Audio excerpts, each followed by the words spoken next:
Сайн байцгаана уу хүүхдүүдээ. 11-р ангийн нийгмийн ухааны сонгоны ангийн сурагчдад зориулсан эрх зүй бүлэг сэдвийн хүрээнд дэх төрийн албаны тогтолцоо ба төрийн албан агч сэдвт хичээлийг танилцуулахад бэлэн боллоо. Сонгоны анги учраас агуулга гүнзгийрч байгаа гэдгийг сануулъя. Хичээлийн зорилго нь эргэн төрийн харилцааны тухай мэдлэг ойлголттой болохоос гадна эрх зүйн харилцаанд бие даан оролцох, эрсдлээс хамгаалах, шаардлагатай тохиолдолд хууль хяналтын байгууллагад хандах чадварыг өргөмжүүлнэ. Төлөвшил хандлагын үед өөрийн болон бусдын эрхийг хүндэтгэх оролцоотой хяналт тавигч арчлалын үнд зүйлсийг хэрэгжүүлэх төлөвшил хандлагыг өргөмжүүлж авна. Эрх зүй ойлголтын үндсэн шинжүүд нь төрөөс тогтоогддог, заавал биелэгдэх шинжтэй, зам заншлын болон хууль зүйн ёс суртахууны хэм хэмжээ байдаг гэсэн үндсэн гол шинжүүдийг агуулж байгаа. Албан тушаал, төрийн албан агч гэсэн ойлголтуудыг тодруулъя. Төрийн байгууллагад албан агчийн эзэлж буй байр суурь, эрх үүрэг хариуцлагын нийтлэлийг албан тушаал гэж ойлгох бол төрийн албан тушаалыг эрхэлж бүрэн эрхээ хэрэгжүүлсэний төлөө төрөөс цалин хөлс авч ажиллах нөхцөл болон баталгаагаар хангагдсан этгээдийг төрийн албан агч гэж ойлгож байна. Төрийн албан агч нь бол тодорхой шалгалт өгч төрийн албанд ажиллах тангараг өргөснөөр төрийн албанд ажиллах эрхтэй болох нэ. Монгол Улсын төрийн албаны тогтолцоог үндсэн 4 хэсэгт хувааж авч үзэж байна. Улс төрийн алба, төрийн захиргааны алба, төрийн тусгай алба, төрийн үйлчилгээний алба. Улс төрийн албанд ямар албан тушаалууд ордог юм бэ гэхээр сонгуулийн үр дүнд сонгогддог. Субъектүүдийг нэрлүүл ерөнхийлөгч, улсын хурлын дарга гишүүд, ерөнхий сайд, засгийн газрын гишүүд гэх мэтчлэн. Төрийн захиргааны албанд бол төрийн бодлогыг боловсруулдаг, хэрэгжүүлдэг субъектүүд буюу улсын хурл, ерөнхийлөгч, засгийн газар, шүүх, үндсэн хуулийн цэц, прокурор, бүх шатны засаг дарга нар орж байна. Төрийн тусгай албанд бол үндэсний аюулгүй байдлыг хангах, нийгмийн хэв журмыг хамгаалах төрийн тусгай чиг үүргийг хэрэгжүүлдэг субъектүүд орж байна. Үүнд бүх шатны шүүгч, прокурор, зэвсэгтгүчин, гайл, тагнуул, цагдаа, онцгой байдлын албаныхан шүүхийн шийдвэр гүйцэтгэх байгууллага гэх мэтчлэнгээр багтана. Төрийн үйлчилгээний албанд бол нийгмийн төрийн суурь үйлчилгээг хүргэдэг. Боловсрол, шинжлэх ухаан, эрүүл мэнд, соёл урлаг зэрэг байгууллагуудын удирдах тухай гүйцэтгэх албан тушаалтнууд орж байна. Төрийн нийт албан хаагчдын тоог харуулж байна. Энд графикаас харах юм бол төрийн үйлчилгээний албанд ажилладаг эмэгтэйчүүдийн тоо эрэгтэйчүүдээс өндөр харагдаж байна. Төрийн тусгай албанд бол эмэгтэйчүүдээс илүү эрэгтэйчүүд илүү ажиллаж байна. Төрийн захиргааны албанд эрэгтэйчүүдээс илүү эмэгтэйчүүд бас төлхөө ажиллаж байна гэсэн тоо мэдээллүүд байна. Ерөнхийдөө давчхан дүүж хэлэх юм бол бид нэр өмнөх хичээл дээр бас ярьж байсан. Удирдах албан тушаалд илүүтэй эрэгтэйчүүд, туслах болон гүйцэтгэх албан тушаалд илүү эмэгтэйчүүд төлхөө ажилладаг юм байна. Буюу гендрийн ялгаа гэдэг зүйл энд харагдаж байна. Төрийн захиргааны албан агчийн баримтлах ёстой, үйл ажиллагааны баримтлах ёстой ёс зүйн зарчмууд гэдэг юм бол өмнөх хичээл дээр бид нар бас товч ярилцаж байсан. Төрийн үйл ажиллагааны үндсэн зарчим буюу үндсэн хуульд заагдсан байдаг. Шударгаас, хууль дээдлэх, тэгш байдал, хариуцлага хүлээх, олон нийтэд үйлчлэх. Түүнээс гадна төрийн албан агчийн ажлын цаг бол олон нийтийн өмч байна гэсэн зарчмууд. Монгол Улсын үндсэн хуулийн нэмэлт өөрчлөлтийг 2019 онд баталсан байгаа. Энэ талаар хичээл дээр илтгэл тавигдсныг та бүхэн санаж байгаа. Тэгэхээр төрийн албыг улс төрөөс ангид байлгана гэдэг бол хамгийн чухал бөгөөд төрийн алба өөрөө мэргэжсэн, доктортой, хариуцлагатай, шатлан дэвших боломжтой, чадхуйн зарчимд буюу мерит зарчимд үндэслэж явах ёстой бөгөөд төрийн албан агчийг улс төрийн шалтгаанаар ялгуурлан гадуурхах, сонгуулийн үр дүнгээр халах, чөлөөлөхийг хориглоно. Мөн хуульд зааснаас бусад шалтгаанаар халах, чөлөөлөхийг хориглоно гэсэн чухал өөрчлөлтүүдийг үндсэн хуульд бас оруулж өгсөн байна.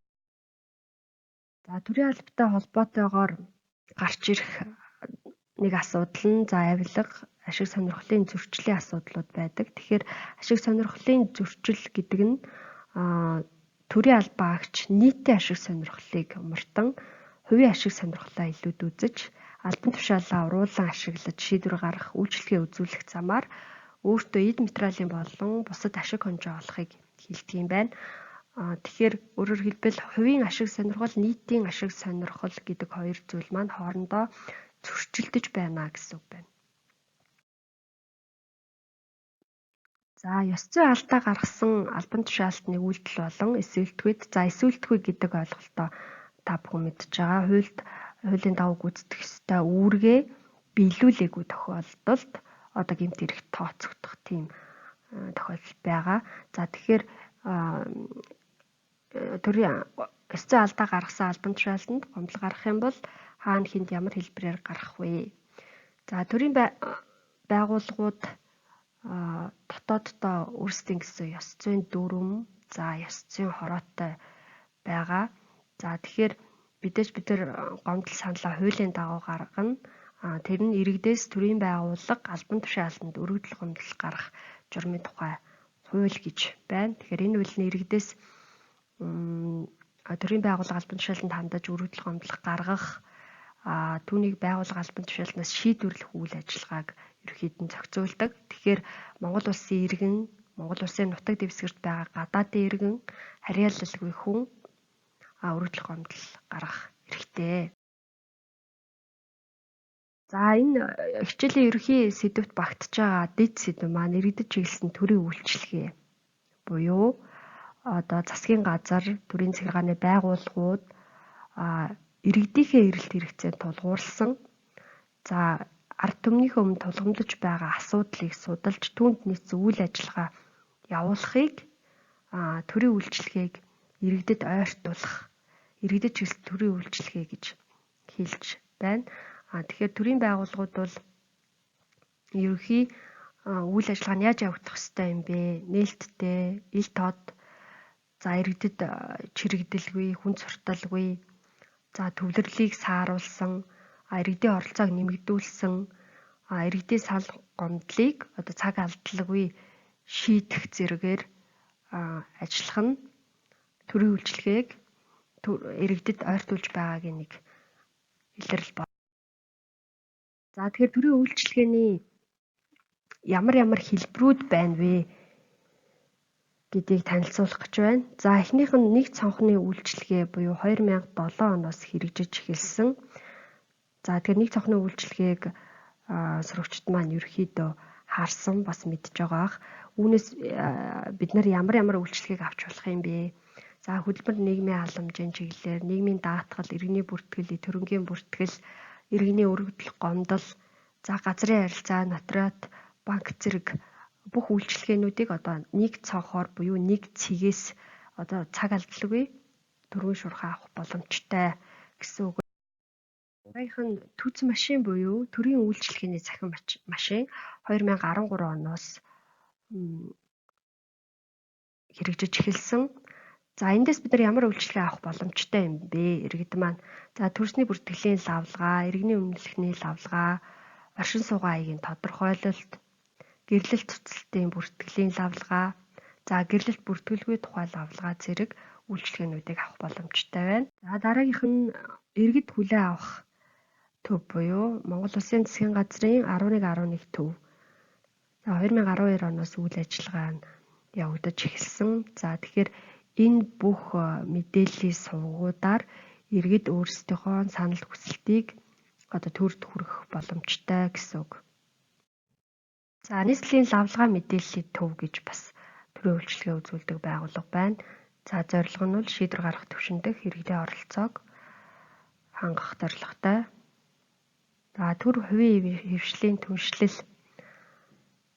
Хувийн хэвшил гэхээр мэдээж аж ахуйн нэгж байгууллагуудыг хэлж байна. Тэгэхээр төр өөрийн хариуцлага тодорхой хугацааны гэрээтэйгээр хувийн хэвшилд шилжүүлэх үйл ажиллагаа хэлж болно. Төвлөрлийг сааруулах үйлчлэгээ гэж байна. За энэ нь бол эрх мэдлийг дээрээс доош шилжүүлэх буюу засгийн газраас орон нутгийн засаг захиргаа байгуулахад орон нутаг руугаа илүүтэй эрх мэдлийг шилжүүлж өгнө гэсэн үг. За төрийн захиргааны чиг үүргийг иргэний нийгмийн байгууллагууд бас хэрэгжүүлдэг. За жишээлбэл хэрэглэгчдийн эрх ашгийг хамгаалах нийгэмлэг нь төрийн бас байгууллага бөгөөд тэгэхээр хууль заасны дагуу хэрвээ хэрэглэгчдийн эрх ашиг зөрчигдөж байгаа бол улсын байгууллагатай адилхан хяналт шалгалтыг зохион байгуулдаг. Хэрвээ хууль зөрчигдсөн бол зохиох эрх бүхий байгууллагад нь мэдээлдэг, арга хэмжээ ахуулдаг үүргийг хэрэгжүүлж байна. Тэгэхээр нэг талаас иргэний нийгмийн байгууллага буюу төрийн бас байгууллагууд маань төрийн үүрэг хариуцлагыг хуваалцаж байгаа бөгөөд нөгөө талаас үндсэн хууль заасан иргэдийн эвлэлд нь нэгдэх эрх гэж байгаа. Тэр эрхийнхээ үндсэн дээр төрийн үйл ажиллагаанд хяналт тавьж байгаа нэг хэлбэр бол. За иргэн захиргааны байгууллагатай харилцахад одоо танд ямар шаардлага тавигдах вэ? Тэгэхээр нэгдүгээр та мэдээлэлтэй иргэн байх хэрэгтэй юм байна. Хоёрдугаарт оролцогч иргэн байх.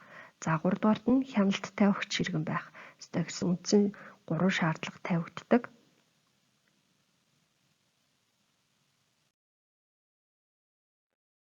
За шийдвэр гаргах үйл ажиллагаанд иргэд оролцох боломжтой юу?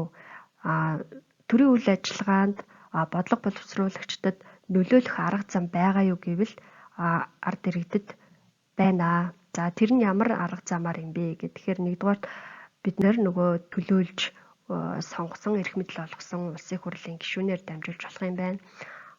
Иргэдийн төлөөлөгчдийн хурал ба иргэдийн нийтийн хуралд оролцож болно. За тэгэхээр магадгүй та бүхэн бас гэр бүлийн гишүүдээсээ асууж үзээрэй те там эцэг гэхээсээ ч юм ах эгчээсээ одоо дүүргийнхаа иргэдийн төлөөлөгчдийн хурал юм уу хорооныхоо иргэдийн нийтийн хуралд оролцож санал хүсэлтээ илэрхийлж байсан уу, үзэл бодлоо илэрхийлж байсан уу гэдгийг за олон нийтийн хилцүүлэг санал асуулгад оролцож болно. Төрийн бас байгууллагаар дамжуулж болно.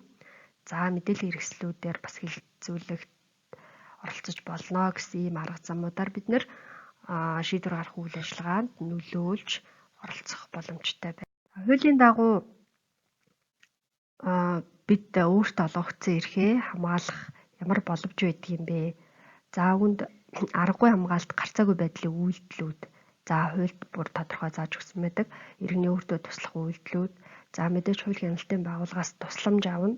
За үүнд бол муулийн байгууллагыг нэрлэж болно. За үйлдвэрчний эвлэл хэрэглэгчдийн эрх ашиг хамгаалах нийгэмлэг гэх мэт. За төрийн бас байгууллагуудын тусалцаа дэмжлэгийг авч болно. Хүний эрхийг хамгаалах үндэсний комиссд хандаж болно. За хүний эрхийг хамгаалах үндэсний комисс гэсэн байгууллагын үндсэн чиг үүргийг товчхон танилцуулъя. За хүний эрхийн үндэсний комисс гэсэн байгууллага нь иргэдийн гаргасан гомдлын дагуу хэд хэд үйл ажиллагааг явуулдаг. За үүнд аж ахуйн нэгж байгууллага, албан тушаалтан, хувь хүний эрх хэрэгжүүлэг зөрчсөн тухай асуудлаар шүүхэд нэхэмжлэл гаргаж болно. Шүүх хуралдаанд төлөөлөгч оролцуулж болно. За хүний эрх хэрэгжүүлэг зөрчсөн гэж үзсэн албан тушаалтанд захиргааны шийтгэл ноогдуулах гэсэн хүсэлтэй эрх бүхий байгууллага албан тушаалтанд тавих хэрэгтэй байдаг. За мөн хүний эрх хэрэгжүүлэг зөрчсөн зөрчиг нөхцөл бүрдүүлсэн үйл ажиллагаагаа одоо түргэн шуурхай зогсоохыг байгууллага албан тушаалтнаас шаардах эрхтэй иргэдийн эрхийг хамгаалдаг ийм байгууллага юм аа. Монгол улсын үндсэн хуульд Монгол улсын иргэн төрийн байгууллага албан тушаалтанд өргөдөл гомдлоо гаргаж шийдвэрлүүлэх эрхтэй. Төрийн байгууллага албан тушаалтан иргэдийн өргөдөл гомдлыг хуулийн дагуу шийдвэрлэх үүрэгтэй гэж заасан байна. За санал хүсэлтээ илэрхийлэхдээ бид нэр ямар хэлбэрээр гаргаж болох вэ? Өргөдөл, за өргөдлөвчдөг, гомдол гаргадаг, за санал мэдэгдэл гэсэн хэлбэрүүдээр хүсэлтээ илэрхийлж болдго юм байна. Тэгэхээр эдгээр ойлголтууд нь бүгд хоорондоо ялгаатай ойлголтууд байгаа гэдгийг анхаараарай. За өргөдлийг бол төрийн байгууллага албан тушаалтны шийдвэр үйл ажиллагааны улмаас иргэдийн эрх ашиг сонирхол зөрчигдсөн за мөн бусад асуудлаар төрийн байгууллага албан тушаалтанд хандаж гаргасан хүсэлт байна. Тухайлбал одоо иргэдийн хооронд жишээлбэл газрын маргаан гардаг тийм ээ. Нэг иргэн дээр одоо давхцуулж газар олгох асуудалч гэдэг юм. Тэгэхээр иймэрхүү иргэдийн эрх ашигыг зөрчсөн тухайн албан тушаалтны үйлдэлд бол өргөдлийг гаргаж болох юм байна. За гомдол бол захиргааны байгууллагын буруугаас иргэдийн болон аж ахуй нэгжийн эрх зөрчигдсөн эрхээ сэргийлэхээр хандаж буй хэлбэр нь болохоор гомдол болох нь. За санал бол ямар нэг үйл ажиллагааг сайжруулах, шинчлэх талаар гаргасан хүсэлт байдаг. Сайжруулах ийм асуудал байна. Энэ асуудлыг яаж сайжруулах вэ гэдэг саналаа илэрхийлсэн байдал гэсэн үг. За мэдээлэл бол үндсэн хууль бусад хууль заасан эрх хэрэгжүүлэлийг хэрэгжүүлэхтэй холбоотой иргэд байгууллагаас гаргаж байгаа шаардлага хүсэлтийн хэлбэр юм аа. За өргөдөл гомдол гаргаж буй субъектуудад тодорхой эрх байгаа. Тэгэхээр төрийн байгууллага албан тушаалтанд өргөдөл гомдлоо гаргаж шийдвэрлүүлэх эрх байгаа гэдгийг дээр хэлсэн. За мэдээж гаргасан өргөдөл гомдлынхоо хариуг авах хугацаанд нь авах тайлбар, нотлох баримтыг гаргах, за өргөдөл гомдлоосоо бас татгалзаж болно. Хэрвээ өгсөн хариуг зөвшөөрөөгүй тохиолдолд цохих дээд шатны албан тушаалтанд гомдол гаргах хэрэгтэй. Тэгэхээр тухайлбал дүүргийн засаг даргыг харьяалах дээд шатны албан тушаалтан гэдэг юм бол нийслэлийн засаг дарга болно гэсэн үг байна. За өргөдөл гомдол гаргахдаа та тодорхой шаардлагыг хангасан байх ёстой. За өмнө бид нэр энийг аюулгүй хэрэгцээний талаар судалж байхдаа нэхэмжлэлт тавигдах шаардлагууд гэж хичээл дээр ярилцсан байсан. За бичгээр гаргасан өргөдөл гомдолд бол овог нэр оршин суугаа газар шуудын гаяга бичиж гар хэсгээ зурна. За гомдлыг тухайн яг холбогдох байгууллага албан тушаалтныг харьяалсан дээд шатны байгууллага албан тушаалтанд гаргана. За иргэдийн гаргасан өргөдөл гомдлыг хянан шийдвэрлэх үйл явц ямар үе шаттайгаар явагддаг вэ? Мэдээж өргөдөл гомдлыг хүлээ авна, бүртгэн. За өргөдөл гомдлыг хянаж үзэн шалгана. За түүний дагуу шийдвэрийг гаргана. Гаргасан шийдвэрийн биелэлтийг хангах буюу иргэдэд өргөдөл гомдлын хариуг өгөх гэсэн ерөнхий юм циклээр явагддаг. За хичээлийн үндсэн санаа агуулгыг томилоод дүгнэх юм бол төрийн байгууллагын үйл ажиллагаа гэдэг нь өөрөө иргэдийн сэтгэлд нийцсэн байх нь чухал юм байна. Тэр хэмжээгээр ард түмний төр тэтгэх итгэл нэмэгддэг. Харин төрийг сайн ажилуулах, иргэд өөрсдийн тулгамдсан асуудлаа шийдвэрлүүлэхийн тулд иргэн нэг бүрийн оролцоо хамгийн чухал гэдгийг ойлгож, хяналт тавигч оролцоотой иргэн байх үүргээ ухамсарлаж, бусдад зөвөр сайнаар нөлөөлж чаддаг байх нь 21-р зууны доктортой хөгжлийн боловсролын гол чиг хандлага болж байгаамаа.